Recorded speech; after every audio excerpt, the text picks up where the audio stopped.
Punjabi radio USA के सारे ही दर्शकों का स्वागत है। सत श्री अकाल। जिन्ने भी दर्शक जिन्ने भी स्रोते सानू इस वेले सुन रहे हैं देख रहे हैं सारिਆਂ ਨੂੰ प्यार सत श्री अकाल।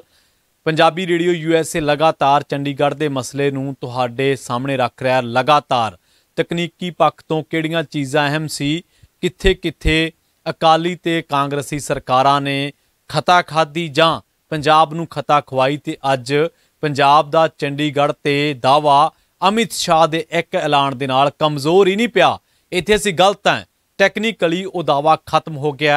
पंजाब सरकार वाल उड़ीक सी कि पंजाब सरकार इस मसले बाबत कुछ ना कुछ करेगी। भगवंत मान की सरकार नूं पंजाबियों ने विश्व भर के हर हिस्से दे विचों पंजाबियों ने पंजाब पसंद लोगों ने पंजाब के हक हकूकों लिए आवाज़ बुलंद करने वाले लोगों ने बुद्धिजीवियों ने पंजाब सरकार ते प्रैशर पाया। तुसीं सारिਆਂ ने सोशल मीडिया ते इस मुद्दे नूं चुक्या सुहिरदता ते संजीदगी दे नाल। हुण उन्हां कोशिशां उन्हां जो यतन कीते गए उन्हां दा सिट्टा यह है कि पंजाब सरकार एक मता लिया रही है। पंजाब सरकार एक रोज़ा विशेष इजलास बुला के विधान सभा का एक मता लिया रही है और बहुत चंगी गल है। होर सरकारां असीं रगड़ के फोड़े ते थोड़ो लाउणीआं। सरकारां दा काम यही हुंदा है।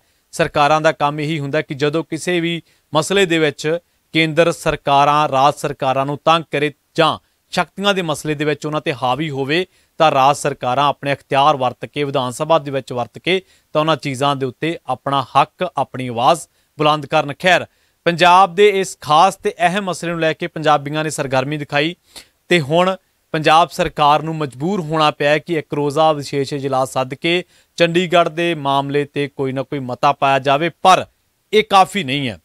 असीं जिवें तकनीकी तौर पर चीज़ों को डिस्कस कर चुके हैं, ये काफ़ी नहीं है। मता ही पाउणा चंडीगढ़ पंजाब नूं नहीं दवा सकता। कुछ होर तकनीकी चीज़ां ने तकनीकी एंगल्स ने जिन्हां दे उत्ते गौर करके चंडीगढ़ वापस लिआंदा जा सकता है।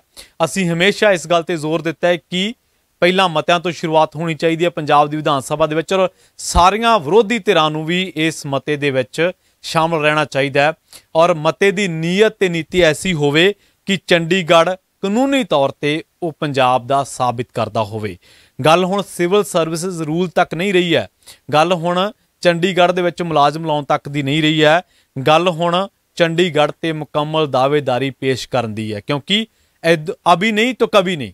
ये गल समझ लैण साडे लीडर, जे हुण नहीं तो इस तो बाद कदे नहीं। क्योंकि तकनीकी तौर पर जेकर दूजे ऑफिसरस दूजे राज्यों तो ऑफिसरस आके लगन लग पे आ ਜਿਹੜੇ कि केंद्र हौली हौली हौली हौली ला रहा उधर वाल नूं वध रहा।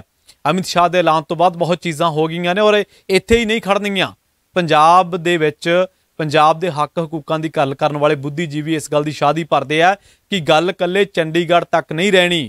जे चंडीगढ़ तक रहनी हुंदी तो फिर राजपाल सरहदी सूबे का दौरा क्यों करते, क्यों वो प्रोग्राम बनता, फिर पंजाब की RDF का पैसा क्यों रोकया जाता, फिर पंजाब नूं बिजली देण तो केंद्रीय पूल चों ना क्यों हुंदी, फिर पंजाब नूं होरां चीज़ां दे विच आइसोलेट करने दी कोशिशां क्यों होंदियां। क्योंकि BBMB का मसला लगातार देख लो तुसीं जां होर कोले का मसला तुसीं लगातार देख लो, बिजली संकट पैदा किया जा रहा है। तो ये चीज़ां समझण वाले लोग समझ रहे हैं लगातार। पर हुण पंजाब सरकार जिहड़ा मता लिया रही है, असीं उस मते बाबत तुहाडे नाल दो चार गल्लां साझीआं करना चाहुंदे हां कि मता ही काफ़ी नहीं होएगा। मते दी जो इबारत लिखी जानी है, जो नीयत ते नीति होनी है, वो ऐसी होवे कि चंडीगढ़ 1966 के एक्ट के मुताबिक उहदे च जो खामियां रह गईयां वो पंजाब दा साबित करदा होए ते उस तो बाद भी जेकर ये गल्लां नहीं बनदियां तां ऑल पार्टीज़ मीटिंग बुला के प्रधानमंत्री साहब नूं मिलिया जाना चाहिए, सुप्रीम कोर्ट का रुख किया जाना चाहिए। जेकर ऑल पार्टी मीटिंग दे विच सहमतियां नहीं बनदियां, क्योंकि पार्टियां दे विचारधारक वखरेवे ने, वैसे तो हर पंजाबी नूं इस मसले दे विच सरकार नाल खड़ना चाहिए। पर जेकर नहीं होना चाहिए, ये नहीं हो सकिया तां भी आम आदमी पार्टी की सरकार नूं जद्दोजहद नहीं छड्डनी चाहिए। 92 विधायक छोटी गल नहीं है। आवाज़ पंजाब खातर बुलंद की होवे तो एक ही आवाज़ बहुत है, मुख्यमंत्री की आवाज़ काफ़ी है। पर 92 विधायकों के नाल 117 विधायकों नूं पंजाब के इस मसले नूं लैके आवाज़ बुलंद करनी चाहिए, क्योंकि गल्लां पहलां नहीं रुकियां जिन्हां चीज़ां ते असीं वेसले रहे। मसलन पंजाब के दूजे मसलिਆਂ ते भी सरकार नूं सरगर्मियां दिखाउणीਆਂ चाहीदियां सी। कोला संकट की पंजाब का मसला नहीं है, कि BBMB का पंजाब का मसला नहीं है, कि RDF दे विच घट पंजाब का मसला नहीं है, कि पंजाब नूं जो आइसोलेट किया जा रहा है पंजाब का मसला नहीं है, कि सानूं कहा जाता कि तुहाडे वास्ते बिजली है नहीं, हरियाणा नूं दित्ती जाती है, कि ये पंजाब का मसला नहीं है, कि जो ਗੇੜੀਆਂ ਲੱਗ ਰਹੀਆਂ ਨੇ, ਜੋ ਆਈਸੋਲੇਸ਼ਨ ਕੀਤੀ ਜਾ ਰਹੀ ਹੈ ਪੰਜਾਬ ਦੀ, ਕੀ ਇਹ ਪੰਜਾਬ ਦਾ ਮਸਲਾ ਨਹੀਂ ਹੈ? ਸਾਰੇ ਪੰਜਾਬ ਦੇ ਮਸਲੇ ਨੇ।